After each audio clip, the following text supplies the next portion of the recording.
Hi, my name is Letitia Jensen with the Willamette Week, and I'm here with Andrea Valderrama, who is the Advocacy Director for Coalition Communities of Color. Thank you for joining me this morning, Andrea. Thanks for having me. This is my mini-me, my boss also. She'll probably be in and out. You want to say hi? No, thank you. So could you just talk a little bit about your living situations and the values behind multi-generational living? Absolutely. So I live, you want to show them the information? What's that? Birdhouse. A birdhouse. That's beautiful.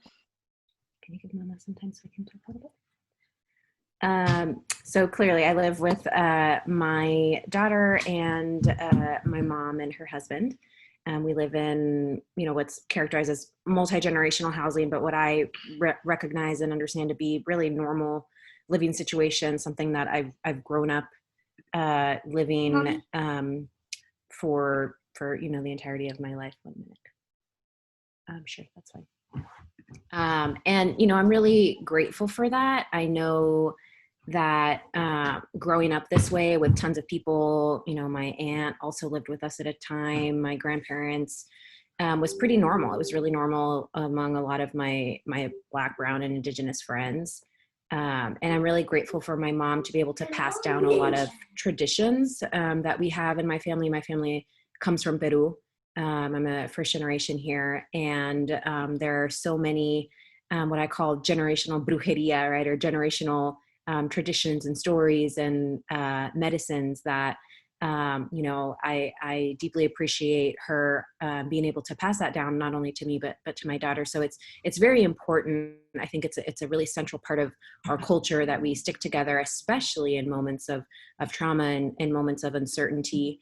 And I think with all of that being said, the realities of COVID, of this pandemic on multi-generational immigrant households like mine in Outer East Portland. I live in the Hazelwood neighborhood, so right by David Douglas High School, is really it's untenable at this point. I really feel like we have no alternatives, no resources, no support, and that's if we're fortunate enough to be alive. I feel fortunate to be alive, even with everything happening. So it's just kind of the reality that we're faced with. And I think most recently I've been really calling to my own ancestors and my own elders to find the strength and the patience to be able to get through what we're experiencing right now.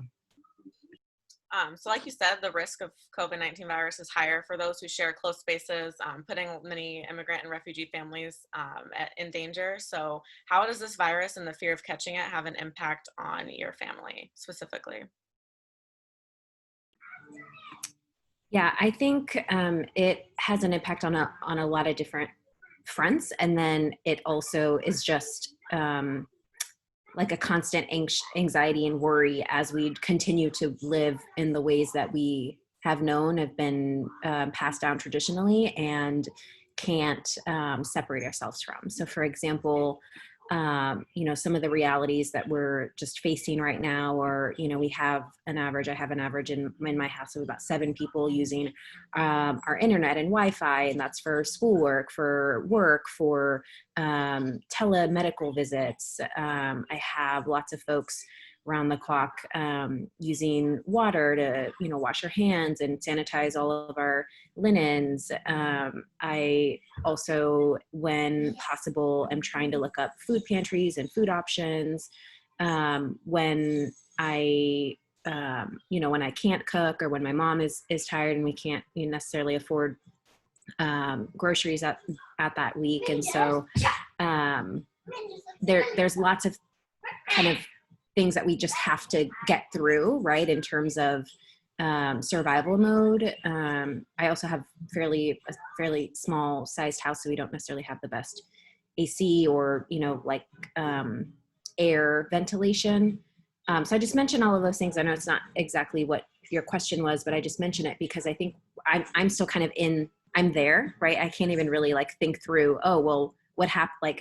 And it was interesting after we first talked, I had kind of posed the question of oh, maybe we should have a family meeting and discuss, some planning around this, and like literally my mom and my sister shut down, like, I can't, like, no, I can't, I can't, we don't know, we don't know, like the answer is we don't know, what we would do.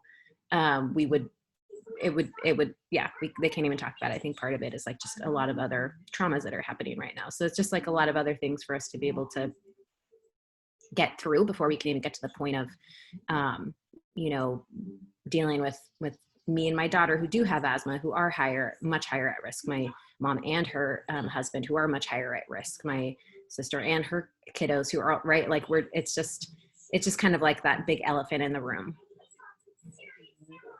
So we talked about this before, but there are medical motel options for people who need to self-quarantine that the county provides. So what are your concerns regarding that option as a possibility? I think first and foremost, it's just the loneliness of that, or just again the separation of my family, of me, or whoever my family member would be who would need that distance. And I would also think about, if it was one of the kiddos, right, what that would be for them. So that would be a big concern.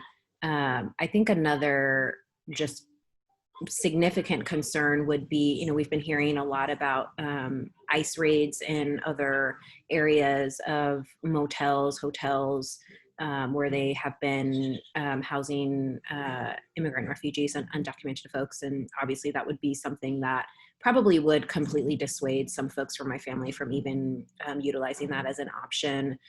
Even if, there were kind of conversations around safety and security, the reality is that's just something that we have an extreme aversion to, right? No one wants to be snatched up out of anywhere ever from their family, in front of their kids, in front of their mom, in front of anyone, and be sent somewhere caged up, or, in a really challenging prison space, detention center, whatever you want to call it.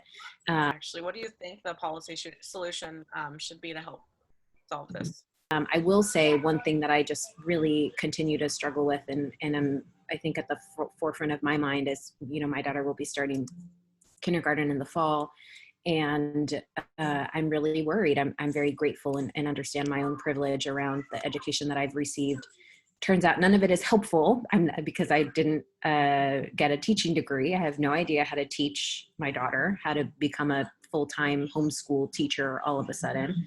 And I do worry about other immigrant and refugee families like mine who are now juggling multiple full-time jobs, of learning how to become a full-time teacher, and then, if we're lucky, right, being able to work as essential workers or frontline workers in really risky, healthy environments. I personally would love to see additional subsidies. I think that needs to happen yesterday. And I think it was really loud and clear that even the subsidies that came, direct subsidies, direct checks to people, weren't enough. And so as much as we can get additional resources to folks, whether it's at the federal level, whether it's at the state level, whether it's at the school district level, I think it needs to happen yesterday. I also would love to see some additional resources for weatherization in a lot of the units out here. As you've heard, and I think I've shared in my own experience, the ventilation and just the the quality of the housing is certainly not the same as new construction. And so that's something that I worry about. Again, both my daughter and I have asthma, and hers is actually fairly severe. And then one other thing that I'll mention is that I really would love to see, there's like multiple crises. We're talking about COVID and the health realities there, and making sure that our families have adequate testing and healthcare resources. But there's also the economic components of this that I know we're facing. Lots of folks in my family, in this household, in this house, have lost income, have lost their jobs. And I'm worried. I'm worried about how we're going to make ends meet, about where else to even go. And I would love to learn more about policy solutions that are really, really centering families that look and speak like mine, that don't really fit, like literally fit into the type of construction that is available.